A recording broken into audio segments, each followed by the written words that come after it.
आज आपल्या सोनाळे गावामध्ये आणि आपल्या जिल्हा परिषदेच्या शाळांमध्ये आपल्या जिल्ह्याचे कार्यकुशल जिल्हाधिकारी तसेच आमचे मार्गदर्शक प्रत्येक गोष्टीमध्ये जिल्हा परिषदेलाच नाही तर पूर्ण जिल्ह्याला ज्यांचा नेहमीच पाठिंबा राहिलेला आहे आणि ज्यांचा नेहमीच पाठबळ राहिलेला आहे असे आपले जिल्हाधिकारी साहेब अशोक शिंगारे साहेब आज आपले इथे उपस्थित झालेले आहेत.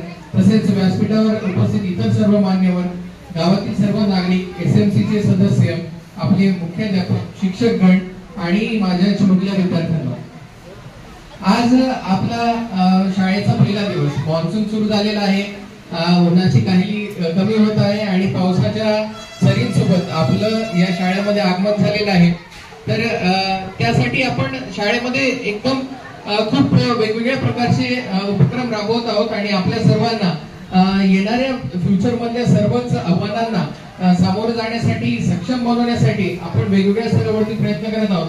तर त्याच्या काही कामगारांचा मी इथे उलगडा करू इच्छितो.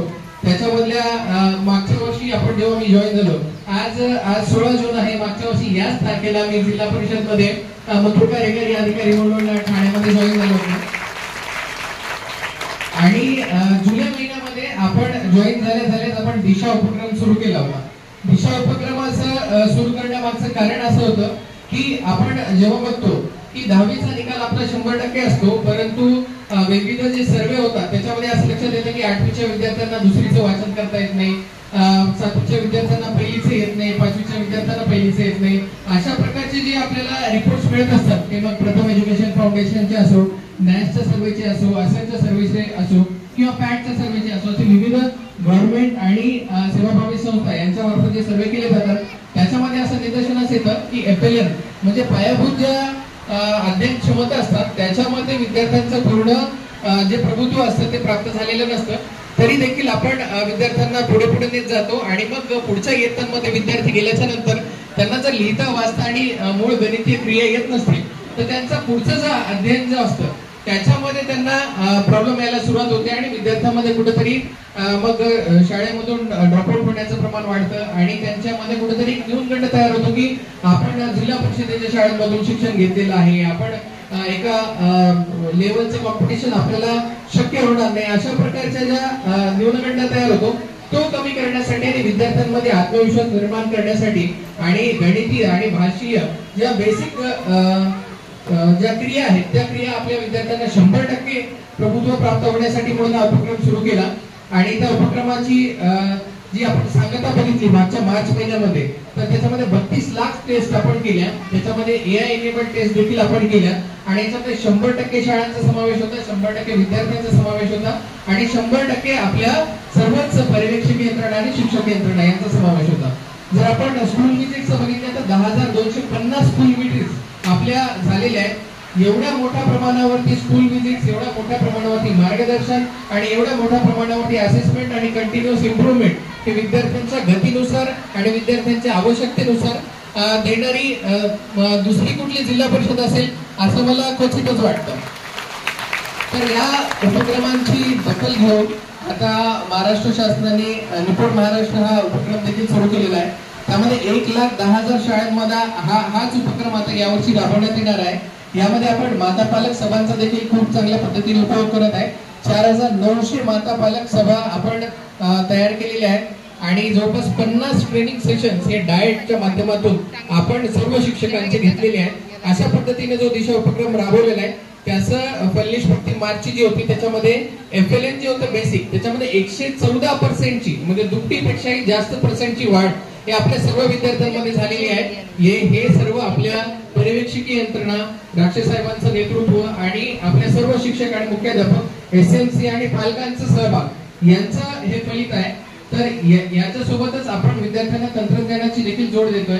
असेसमेंट मध्ये AI चा वापर तर सुरूच आहे, परंतु ऑगमेंटेड रियालिटी, व्हर्च्युअल रियालिटी, सर्व वेगवेगळ्या प्रकारच्या सायन्स लॅब्स आपण शाळेमध्ये आपण सध्या तयार करत आहोत. बाला या उपक्रमाच्या अंतर्गत विद्यार्थ्यांना शाळा बोलकी कशी करावी आणि शाळेच्या परिसरातून देखील कसं शिकता येईल याच्यासाठी आपण प्रयत्न करत आहोत. फक्त अकॅडमिक गोष्टींवरतीच लक्ष न देता विद्यार्थ्यांमध्ये व्यवहार ज्ञान, त्याच्यानंतर त्यांचं इतर जनरल नॉलेज आणि एक मूल्य म्हणजे नीतिमूल्य यांचं देखील शिक्षण आपण देत आहोत, जेणेकरून एक सर्वांगीण नागरिक घडण्यासाठी आपल्याला मदत होईल आणि येणाऱ्या सर्व आव्हानांना पेलण्यासाठी आपले विद्यार्थी नेहमीच सक्षमपणे तयार राहतील. त्याचीच एक प्रचिती म्हणजे आताच जे आपली स्कॉलरशिप आणि NMMSची जी परीक्षा झाली होती त्याच्या रिझल्ट मध्ये देखील आपल्याला दिसून येते. नवोदय विद्यालयामध्ये तर आपल्या ग्रामीण भागासाठी फक्त 30 सीट्स अवेलेबल आहेत. त्या 30 पैकी 23 सीट्स जिल्हा परिषदेच्या विद्यार्थ्यांनी पटकवलेल्या आहेत. म्हणजे आपला ठाणे जिल्हा जर बघितला तर पेरी अर्बन क्षेत्र आपल्याकडे भरपूर आहे. म्हणजे शहरी नागरीकरण आणि शहरीकरण भरपूर झालेलं असताना प्रायव्हेट शाळा खूप अवेलेबल असताना देखील 30 पैकी 23 शाळा जिल्हा परिषदे 30 पैकी 23 जागा ज्या आहेत त्या नवोदय शाळेमधल्या जिल्हा परिषदेच्या विद्यार्थ्यांनी पटकावणं ही आपली फार मोठी प्रचिती आहे. आणि स्कॉलरशिपचा जरी विचार केला तरी आपल्या ग्रामीण भागातून ठाणे जिल्ह्यातून जे फर्स्ट आलेले आहेत ते विद्यार्थी आपल्या जिल्हा परिषदेच्याच शाळेचे आहेत. तर आपल्या सर्वांचं खूप चांगल्या पद्धतीने जे आपण काम करत आहात त्याबद्दल खूप खूप अभिनंदन. आपले जे नवीन चिमुकले पहिलीमध्ये आपल्या इथे आज प्रवेशित होत आहेत त्यांच्यासाठी आपण शाळेमध्ये डीप क्लिनिंग ड्राईव्ह असेल, त्याच्यानंतर त्यांना जे साहित्य देण्यासाठी जी पूर्वतयारी आहे शासनाकडून निधी प्राप्त झाल्याच्या नंतर आपल्या स्तरावरून तो निधी SMC ला वर्ग करून त्यांच्या मार्फत हे गणवेश वेळेमध्ये शिवून घेणे, पाठ्यपुस्तकं उपलब्ध करून देणे, SMC आणि आपल्या बाकी ग्रामपंचायतच्या माध्यमातून आपल्याला लेखन साहित्य आणि दप्तर हे उपलब्ध करून दिलेले आहे. पायामोजे शूज उपलब्ध करून दिलेले आहेत. आज दुपारी जे आपलं भोजन असेल त्या माध्यान्ह भोजनामध्ये आपल्याला काहीतरी गोडधोड खाऊन आपल्या सर्वांचं स्वागत करण्याचा प्रयत्न आम्ही पूर्ण जिल्हाभर करत आहोत. अशा प्रकारे सर्व पद्धतीने हा एक जो प्रवेशोत्सवाचा सोहळा हा अगदी मोठ्या प्रमाणे करून आपल्या सर्वांना जिल्हा परिषदेच्या शाळांमध्ये येण्याचं एक कौतुक वाटावं. श्री वरुण गुले साहेब, माझे सहकारी अमित सानपजी, बाळासाहेब राक्षे, शिक्षणाधिकारी ज्यांच्या नेतृत्वाखाली शिक्षणाचे काम जिल्ह्यामध्ये अत्यंत चांगल्या पद्धतीने चालू आहे. तहसीलदार, अभिजित, गट विकास अधिकारी, गट शिक्षणाधिकारी, विस्तार अधिकारी, मुख्याध्यापिका, सर्व गावकरी आणि ज्यांच्यासाठी हा कार्यक्रम आयोजित केला आहे ते शाळेतले सर्व विद्यार्थी मित्रांनो, खरं तर आजचा दिवस खूप असा वेगळ्या अर्थानं भरलेला म्हणता येऊ शकेल. शाळेचा पहिला दिवस हा आयुष्याची मुहूर्तमेढ रोवण्या इतकाच महत्वाचा आहे. संस्कार आणि शिक्षणाच्या माध्यमातून आयुष्याला एक सकारात्मक रूप देण्यासाठी आज पहिलं पाऊल शाळेमध्ये विद्यार्थ्यांनी टाकलेलं आहे. त्या विद्यार्थ्यांच्या पाऊल खुणांची नोंद जिल्हा परिषदेला घेतलेली आहे. त्यांच्या पावलाचे ठसेही जिल्हा परिषदेकडून शाळेकडून विद्यार्थ्यांना दिले जाणार आहे. या पाऊल खुणा, या चिमुकल्या पाऊल खुणा भविष्यामध्ये देशाला मार्गदर्शक ठरवतो असा वाटाड्या त्यांच्या माध्यमातून निर्माण हो अशी आजच्या या प्रसंगी मी शुभेच्छा व्यक्त करतो. जिल्हा परिषदच्या शाळांमध्ये आणि खाजगी संस्थांच्या शाळांमधला फरक आपण काही दिवसांपूर्वी बघत होतो. चकचकीत असलेल्या शाळा, विद्यार्थी, गणवेश वगैरे वगैरे ह्या सगळ्या बाबतीमध्ये राज्य शासनाने ते गंभीरपणाने दखल घेऊन शाळेच्या पहिल्या दिवशी सगळं शैक्षणिक साहित्य, गणवेश, शूज आणि इतर सगळी शैक्षणिक व्यवस्था जिल्हा परिषदेच्या माध्यमातून शाळांना पहिल्या दिवशी झाली पाहिजे हा राज्य शासनाचा दंडक आपण तंतोतंत अंमलात आणलेला आहे. आणि मला 100% खात्री आहे याच माध्यमातून या विद्यार्थ्यांच्या आयुष्याची मुहूर्तमेढ अत्यंत चांगली आणि आशादायकपणाने राहणार आहे. जसं सीओ साहेबांनी सांगितलं की विद्यार्थ्यांच्या सृजनशीलतेला आवाहन करून त्यांच्या शैक्षणिक गुणवत्तेमध्ये वाढ करून लर्निंग आउटकम वाढवणे हे आपलं मुख्य ध्येय आहे. आणि ते ध्येय गाठण्यासाठी दिशा असेल, निपुण महाराष्ट्र असेल, वेगवेगळ्या योजनांच्या माध्यमातून शिक्षणाचं सार्वत्रिकरण करून त्या शिक्षणाचा लाभ सर्वसामान्य गरीब असलेल्या विद्यार्थ्यांना मिळावा या भूमिकेतून ही जिल्हा परिषद काम करते. आणि आजच्या या भूमिकेमध्ये या सोनाळे गावच्या ग्रामपंचायत आणि सरपंच, विशेषतः सरपंच मॅडम मायाताईंचं मी निश्चितपणाने कौतुक करेन. या सगळ्या कार्यक्रमामध्ये त्यांचं पहिलं पाऊल सगळ्याच्या पुढे या भूमिकेतून जर आपण शाळेकडे बघितलं, शाळेच्या प्रगतीकडे बघितलं, तर शाळेची प्रगती कुणी रोखू शकणार नाही अशीच परिस्थिती आहे. आता त्याला काही भौतिक मर्यादा आल्या असतील, क्रीडांगण नसेल, तर त्या बाबतीत निश्चितपणे सकारात्मक विचारही आपण करू. त्याविषयी कसलीही मनात शंका ठेवायचं काहीच कारण नाही. मात्र शाळेमध्ये, जिल्हा परिषदच्या शाळेमध्ये जे उद्दिष्ट आहे, साधारणपणे आजही आपण खाजगी शाळा आणि जिल्हा परिषदच्या शाळा याचा जर तुलनात्मक दृष्ट्या अभ्यास केला तर आपल्याला हे जाणवत आहे की अजूनही आपली प्रवेशाची पटनोंदणीची संख्या आपण यावर्षी मला वाटतं 25% वाढ पटनोंदणीमध्ये व्हावी हे उद्दिष्ट ठेवलेलं आहे.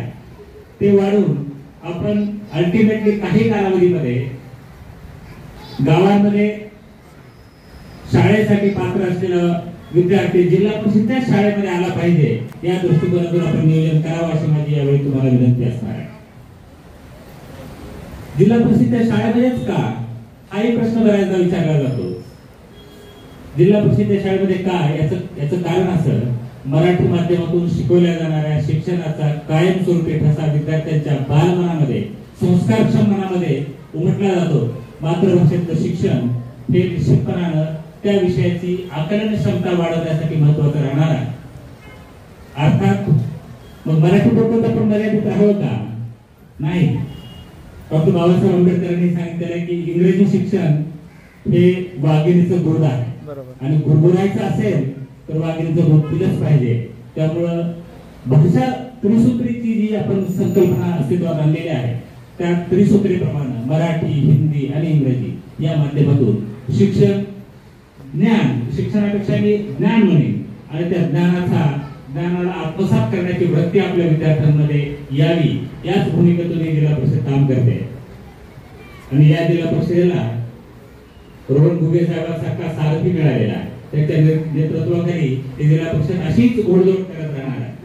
काही दिवसापूर्वी या जिल्हा परिषदचा ओव्हरऑल जिल्हा परिषदेच्या बाबतीमध्ये राज्य स्तरावर कुठेही त्याची त्या संदर्भातील नोंद घ्यायची नसताना फक्त 1 वर्षाच्या कालावधीमध्ये विद्यार्थ्यांचा अध्ययन स्तर निश्चित करणे, विद्यार्थ्यांचं लर्निंग आउटकम वाढवणे या संदर्भातली अपार मेहनत घेऊन आणि त्यामध्ये एआयचा वापर करणे यासारख्या नवीन उपक्रमाचा समावेश करून तुम्ही सगळेजण त्यांच्या नेतृत्वाखाली शिक्षणाधिकारी आहेत, उपशिक्षणाधिकारी आहेत, गट शिक्षणाधिकारी आहेत, गट विकास अधिकारी आहेत, सगळेजण अपार मेहनत करताय. तुमचं कौतुक करावं तेवढं थोडं आहे. त्यामुळं यांच्या नेतृत्वाखाली, घुगे साहेबांच्या नेतृत्वाखाली या जिल्हा परिषदेला खूप मोठं भवितव्य आहे.